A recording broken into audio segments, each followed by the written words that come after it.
Welcome back everyone on our YouTube channel Indian Legal Tax. Myself Prince Poddar, Tax and Financial Consultant of this company. आज हम आपके सामने फिर से एक नया वीडियो लेकर आए हैं जो कि जीएसटी से रिलेटेड है। जैसा कि हमने आपसे लास्ट वीडियो में डिस्कस किया था बेसिक टर्म्स ऑफ जीएसटी, जहां पे हमने आपको सिखाया था कि जीएसटी है क्या, जीएसटी में कितने तरह से हम लोग जीएसटी चार्ज करते हैं। फिर हमने आपको उसमें टर्नओवर लिमिट बताई थी और जीएसटी लेने से पहले और जीएसटी लेने के बाद आपको क्या क्या लीगल कंप्लायंसेस करना चाहिए उसके बारे में हमने एक डिस्क्रिप्टिव वीडियो आपको प्रोवाइड किया था, जहां पे हमने ये भी सीखा था कि जीएसटी में दो स्कीम्स होते हैं। दो स्कीम्स के अंदर आप जीएसटी में रजिस्टर कर सकते हैं। एक होता है रेगुलर स्कीम और दूसरा कॉम्पोजिशन स्कीम, जिसके बारे में मैंने आपको बताया था कि हम आपको उसका एक पूरा कंप्लीट वीडियो आपको प्रोवाइड करेंगे, जहां पे आपको अंडरस्टैंडिंग मिलेगा कि हम रेगुलर स्कीम के ले जाए या कॉम्पोजिशन स्कीम के ले जाए। तो आज हम उसी वीडियो के साथ आपके सामने हाजिर हुए हैं। सो आइए स्टार्ट करते हैं। जैसा कि आपको पता है कि जीएसटी का जो थ्रेशोल्ड लिमिट है वो सर्विसेज के लिए 20 लाख है और प्रोडक्ट के लिए 40 लाख है। इसका मतलब ये है कि अगर आप अगर सर्विसेज में डील करते हैं और आपका टर्नओवर 20 लाख रुपए क्रॉस कर जाता है तो विदिन 30 डेज आपको जीएसटी के लिए अप्लाई करना पड़ता है। ये मैंडेटरी है। और अगर आप प्रोडक्ट में डील करते हैं किसी भी प्रोडक्ट में तो उसका टर्नओवर लिमिट 40 लाख है। अगर आपका 40 लाख टर्नओवर अगर कभी भी साल में एक्सीड कर जाता है तो विदिन 30 डेज आपको जीएसटी लेना मैंडेटरी हो जाता है। तो बहुत सारे क्लाइंट्स हमारे पास आते हैं तो वो उनका एक डाउट रहता है कि ठीक है सर, मेरा तो टर्नओवर भी क्रॉस हो गया और मैं जब जीएसटी रजिस्टर कर रहा हूं तो मुझे रेगुलर में जाना चाहिए या कॉम्पोजिशन में जाना चाहिए। तो रेगुलर स्कीम और कॉम्पोजिशन स्कीम यही दो स्कीम है जिसके अंदर आप जीएसटी में रजिस्टर करते हैं। तो रेगुलर स्कीम क्या होता है? सबसे पहला चीज है, रेगुलर स्कीम एक नॉर्मल स्कीम है टैक्स पेमेंट करने का, जिसमें क्या होता है कि आपको इनपुट टैक्स क्रेडिट की बेनिफिट मिलती है। अब इनपुट टैक्स क्रेडिट क्या होता है कि जैसे सपोज आपने किसी सप्लायर से माल खरीदा, उसको फर्दर सप्लाई करने के लिए, तो उसने आपसे जीएसटी चार्ज किया। सपोज आपने एक क्लॉथ खरीदा 100 रुपीज का, उस पर 5% आपको टैक्स लगा, तो 105 रुपीज आपने उनको पेमेंट किया। तो अब 105 रुपीज में जो 5 रुपए आपने टैक्स का पेमेंट किया है वो अगर आपने बिजनेस पर्पज के लिए किया, अपने सेल करने के लिए किया है, तो वो 5 रुपए जो है वो आपका इनपुट के रूप में आपके जीएसटी पोर्टल में आ जाएगा। अब उस 5 रुपए का आप क्या यूज कर सकते हैं? जब आप सेल करेंगे, जब आप फर्दर उस प्रोडक्ट को सेल करेंगे तो आप भी कस्टमर से जीएसटी चार्ज करेंगे क्योंकि आप रेगुलर स्कीम में हैं। तो आप जितना सपोज उनसे अगर 7 रुपए आपने कलेक्ट किया टैक्स के रूप में, तो आप 7 - 5 जो आपके 5 रुपए जीएसटी पोर्टल में थे एज एन इनपुट, उनको आप एडजस्ट कर सकते हैं। दैट मीन्स कि 7 - 5 आपको 2 रुपए गवर्नमेंट को टैक्स देना होगा। अब रेगुलर स्कीम में क्या होता है, कंप्लायंसेस करने होते हैं। रेगुलर स्कीम में कंप्लायंसेस क्या होता है, जैसे रिटर्न फाइलिंग करने होते हैं। हर महीने आपको 2 रिटर्न फाइल करने होते हैं, एक जीएसटीआर 1 और एक जीएसटीआर 3B। जीएसटीआर 1 में क्या होता है? जीएसटीआर 1 में अपने सेल्स का डिटेल्स देते हैं। पूरा जितना भी आपका सेल्स होता है, चाहे वो बिजनेस टू बिजनेस सेल हो, बिजनेस टू कंज्यूमर हो, या आपने एक्सपोर्ट सेल किया हो, या आपका नील रेटेड सप्लाई हो या एग्जेम्प्टेड सप्लाई हो, वहां पे आपको जीएसटीआर 1 में दिखाना पड़ता है। अब जीएसटीआर 3B कैसे लगाते हैं वो हम आपको नेक्स्ट वीडियो में बताएंगे। पहले आप इसके बारे में समझ लीजिए। जीएसटीआर 1 में अपने सेल्स का डिटेल्स डालते हैं, जो भी आपने सेल किया है उस पर्टिकुलर मंथ में उसका डिटेल्स हम लोग प्रोवाइड करते हैं। जीएसटीआर 3B में क्या होता है? जीएसटीआर 3B में जो आपने जीएसटीआर 1 में डेटा प्रोवाइड किया है सेल का, वो ऑटो पॉपुलेट होकर जीएसटीआर 3B में आता है। और जीएसटीआर 3B में और क्या आता है, जितना भी आपने परचेज किया है, जो मैंने आपको एग्जांपल दिया था, सपोज आपने 100 का परचेज किया, वो परचेज यहाँ ऑटोमेटिकली जीएसटीआर 2B के थ्रू जीएसटीआर 3B में दिखता है। अब आप पूछेंगे जीएसटीआर 2B क्या है? तो जीएसटीआर 2B जो है वो ऑटो पॉपुलेटेड डेटा आता है। उसमें जब आप सामने वाली पार्टी जो रजिस्टर्ड है, आप अगर उनसे परचेज करते हैं, जो आपका टैक्स पेमेंट होता है वो टैक्स पेमेंट यहाँ पे 2B में ऑटो पॉपुलेट होकर रिफ्लेक्ट करता है, जिसको आप इनपुट के रूप में 3B में जीएसटीआर 3B में क्लेम कर सकते हैं। अब वो डिपेंड करता है कि आप जीएसटीआर 2B में जितना इनपुट आया उसको ले ले, या फिर उसमें से जो एलिजिबल है या इनएलिजिबल है उसके लेके हम एक सेपरेट वीडियो भी आपको प्रोवाइड करेंगे कि क्या इनपुट आप वहां से ले सकते हैं, कौन कौन सा इनपुट वहां नहीं ले सकते हैं। इसका एक पूरा एक पर्टिकुलर वीडियो आपको प्रोवाइड किया जाएगा। तो GSTR 1 में अपने सेल्स का डेटा प्रोवाइड करते हैं। GSTR 3B में जो ऑटो पॉपुलेट होकर GSTR 1 से डेटा आया, यानी कि सेल्स, परचेज प्लस जितना आपने टैक्स पेमेंट करना था वो GSTR 3B के थ्रू हमने करते हैं। तो ये 2 रिटर्न आपको मंथली फाइल करना है। अब इसमें 2 और रिटर्न है जो कि एनुअल, मतलब जब आपका फाइनेंशियल ईयर एंड हो जाता है उसके बाद आपको फाइल करना होता है। वो है GSTR 9 और GSTR 9C, जो कि इसका एक सेपरेट वीडियो आपको इसका भी मैं प्रोवाइड करूंगा।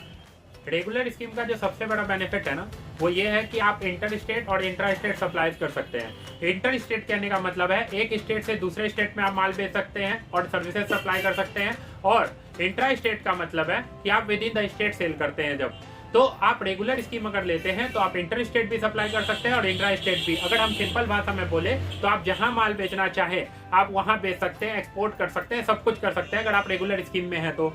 ठीक है।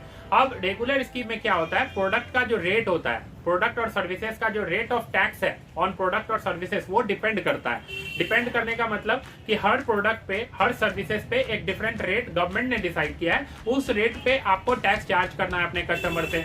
तो वो रेट ऑफ टैक्स जो है वो डिपेंड करता है, जबकि कॉम्पोजिशन में टैक्स रेट जो है वो फिक्स रहता है। ठीक है। अब TCS जो है, TCS का जो कंसेप्ट है वो रेगुलर स्कीम में अप्लीकेबल होता है। अब TCS क्या होता है, TCS is tax collected at source. अब इसका एक पूरा ही अलग कंसेप्ट है जो कि रेगुलर स्कीम में परमिटेड है, बट कंपोजिशन स्कीम में वो अलाउ नहीं होता।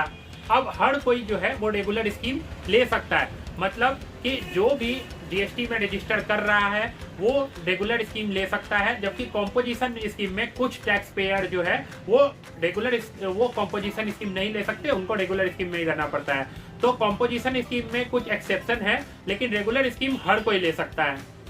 अब वंस अ टैक्सेबल पर्सन, जब एक बार कोई टैक्सेबल पर्सन एक बार जब अपना पैन रेगुलर स्कीम में रजिस्टर कर लेता है, तो ऐसा नहीं हो सकता कि वो सेम पैन से कंपोजिशन स्कीम में रजिस्टर कर ले।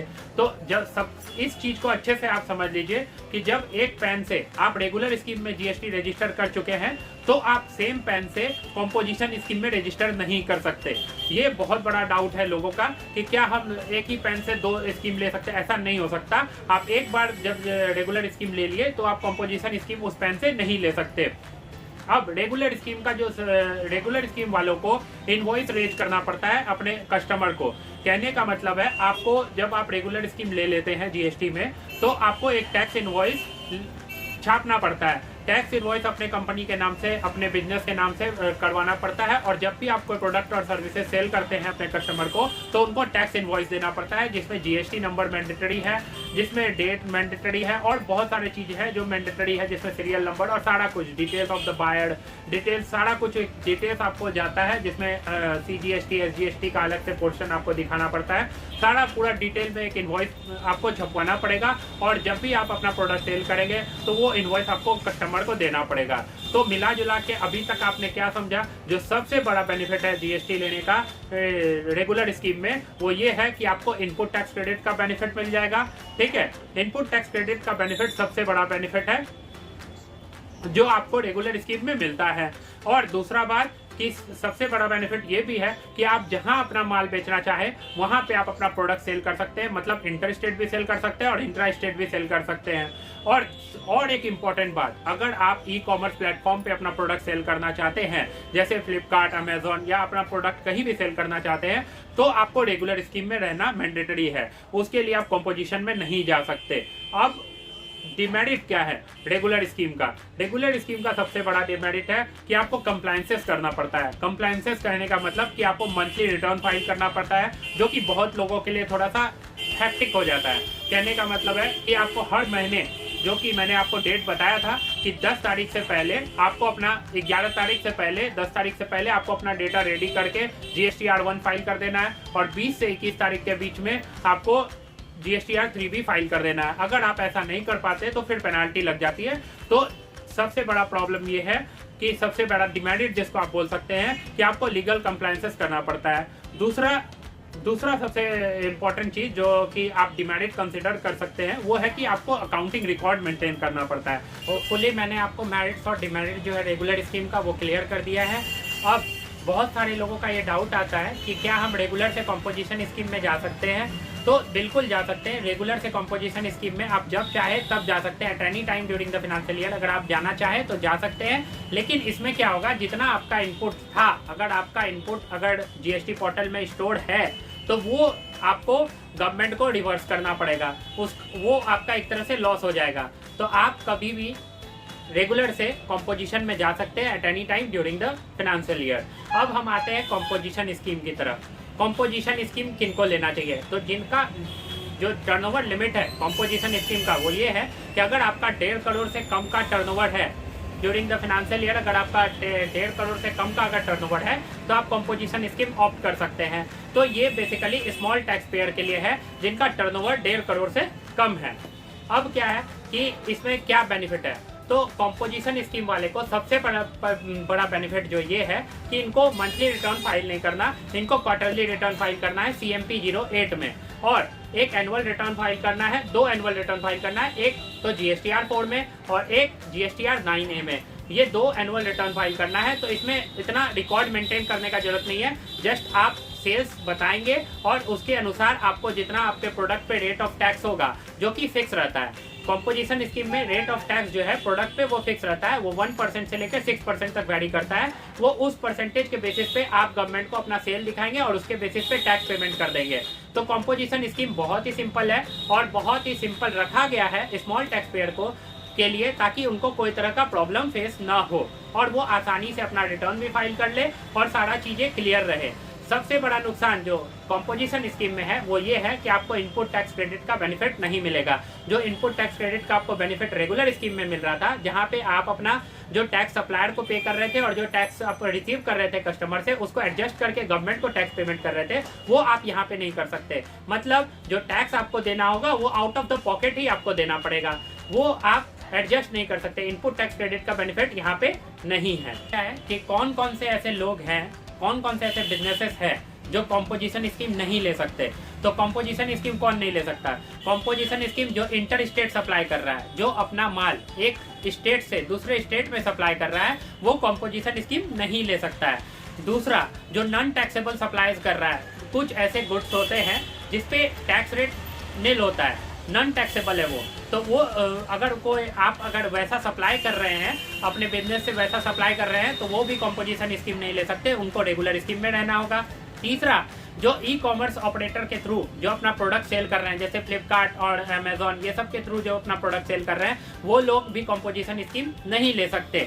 चौथा, अगर आपका टर्नओवर 1.5 करोड़ से ऊपर है तो भी आप कंपोजिशन स्कीम ऑप्ट नहीं कर सकते। इस स्कीम में आपको पता ही है कि आप ITC का बेनिफिट नहीं ले सकते। इसका मतलब यह है कि आपको पॉकेट से टैक्स पे करना पड़ेगा और इसमें आपको इनवॉइस देने की कोई ज़रूरत नहीं है कस्टमर को। यहाँ पे बिल ऑफ सप्लाई देना पड़ता है। अगर कोई सामान आप बेचते हैं तो उसके लिए बिल ऑफ सप्लाई देना पड़ता है। और GST और जो कंपोजिशन स्कीम का जो सबसे बड़ा बेनिफिट है वो मैंने आपको बता दिया। और जो डिमेरिट है वो यही है कि आप इनपुट टैक्स क्रेडिट नहीं ले सकते और इंटर स्टेट सेल नहीं कर सकते। तो मेरिट्स और डिमेरिट्स मैंने यहाँ पे आपको क्लियर कर दिया है। अब जो नेक्स्ट जो क्वेश्चन आती है मेरे पास क्लाइंट्स की तरफ से कि क्या मैं कंपोजिशन से रेगुलर स्कीम में जा सकता हूँ? तो कंपोजिशन से रेगुलर स्कीम में आप बिल्कुल जा सकते हैं, लेकिन वो eight the beginning of the financial year जा सकते हैं। मतलब रेगुलर से कंपोजिशन में आप कभी भी आ सकते हैं, लेकिन कंपोजिशन से रेगुलर में आप at the beginning of the financial year ही आ सकते हैं। जब आपका फाइनेंशियल ईयर शुरू होने वाला रहेगा तभी आप कंपोजिशन स्कीम ऑप्ट कर सकते हैं। अब जो हमारा नेक्स्ट पॉइंट है कि रेगुलर स्कीम में 2 स्कीम होता है, एक होता है मंथली रिटर्न स्कीम और दूसरा है quarterly return monthly payment scheme, जिसको हम लोग QRMP स्कीम बोलते हैं। QRMP स्कीम जो होता है वो बेसिकली उन लोगों को के लिए होता है जिनका 5 करोड़ से कम का टर्नओवर है। अब QRMP स्कीम में होता क्या है? QRMP स्कीम में गवर्नमेंट इसलिए लाई थी क्योंकि ताकि जिनका भी टर्नओवर 5 करोड़ से कम हो उनका थोड़ा सा जो लीगल कंप्लायंसेस है उसका बर्डन थोड़ा घटाया जा सके। इसमें क्या होता है कि आपको GSTR 3B जो है वो क्वार्टरली फाइल करना होता है और GSTR 1 जो है इनवॉइसिंग फर्निशिंग फैसिलिटी वो ऑप्शनल हो जाती है। ऑप्शनल कहने का मतलब है अगर आपका B2B सेल है तो ही आपको फाइल करना होता है, और अगर आप दिखाना चाहते हैं, अगर आपका वैसा सेल है जो आपको दिखाना चाहिए गवर्नमेंट को, तभी आप दिखा सकते हैं। नहीं तो आपका अगर B2C सेल है तो आप क्वार्टरली रिटर्न फाइल कर सकते हैं, GSTR 1 क्वार्टरली भर सकते हैं। और इसमें क्या होता है QRMP स्कीम में कि आपको टैक्स पेमेंट जो होता है वो मंथली पेमेंट करना होता है। अब टैक्स पेमेंट क्यों मंथली पेमेंट करना होता है? इसलिए करना होता है, सपोज आप तो रेगुलर स्कीम में है, आपको इनपुट का बेनिफिट भी है। तो अगर आप सपोज आपने कोई प्रोडक्ट सेल किया, ठीक है, जिस पे आपने टैक्स 10 रुपये टैक्स चार्ज किए कस्टमर से और आपका इनपुट 2 रुपये है आपके पास, आपके GST पोर्टल में 2 रुपये है, तो नेट आपको कितना देना है गवर्नमेंट को? 8 रुपये। अगर वो 8 रुपये आपको गवर्नमेंट को टैक्स पेमेंट करना पड़ेगा हर मंथ। मतलब क्या है कि आपको टैक्स पेमेंट तो हर मंथ करना है, लेकिन QRMP स्कीम में क्या बेनिफिट है कि आपको 3V जो लगाना होगा वो क्वार्टरली रिटर्न लगाना होगा। मतलब क्या है कि टैक्स पेमेंट आपको मंथली करना है अगर आपका इनपुट उतना सफिशिएंट नहीं है। अगर आपका इनपुट सफिशिएंट है, सपोज आपने 10 रुपये रिसीव किया कस्टमर से और 10 रुपये आपका इनपुट पड़ा हुआ है, तो आपको उस केस में टैक्स पेमेंट करने का जरूरत नहीं है। उस समय आप लास्ट में जाकर के जब क्वार्टर एंड होगा तब जो आप रिटर्न लगाएंगे उसमें आप टैक्स पेमेंट कर दीजिएगा, अगर आपका कोई टैक्स पेमेंट निकल आता है। लेकिन अगर आपका कोई टैक्स पेमेंट निकलता है तो आपको वो मंथली पेमेंट करना है। तो QRMP स्कीम गवर्नमेंट ने थोड़ा मतलब सिंप्लीफाई करने के लिए प्रोसेस को किया था, ठीक है। तो होपफुली मैंने आपको QRMP स्कीम बहुत अच्छे से क्लियर किया हो, रेगुलर स्कीम क्लियर किया और कॉम्पोजिशन स्कीम क्लियर किया। होपफुली आपको ये सब बहुत अच्छे से और डिटेल में समझ में आया हो। तो इसी तरह हम आपके लिए फ्रेश वीडियो लाते रहेंगे। धन्यवाद, जय हिंद। और हमारे वीडियो को लाइक करें और शेयर करें ताकि ज़्यादा से ज़्यादा लोगों को तक ये वीडियो पहुँचे और उनको ये नॉलेज हो सके कि रेगुलर और कॉम्पोजिशन स्कीम में क्या डिफरेंस है और उन्हें क्या लेना चाहिए। धन्यवाद।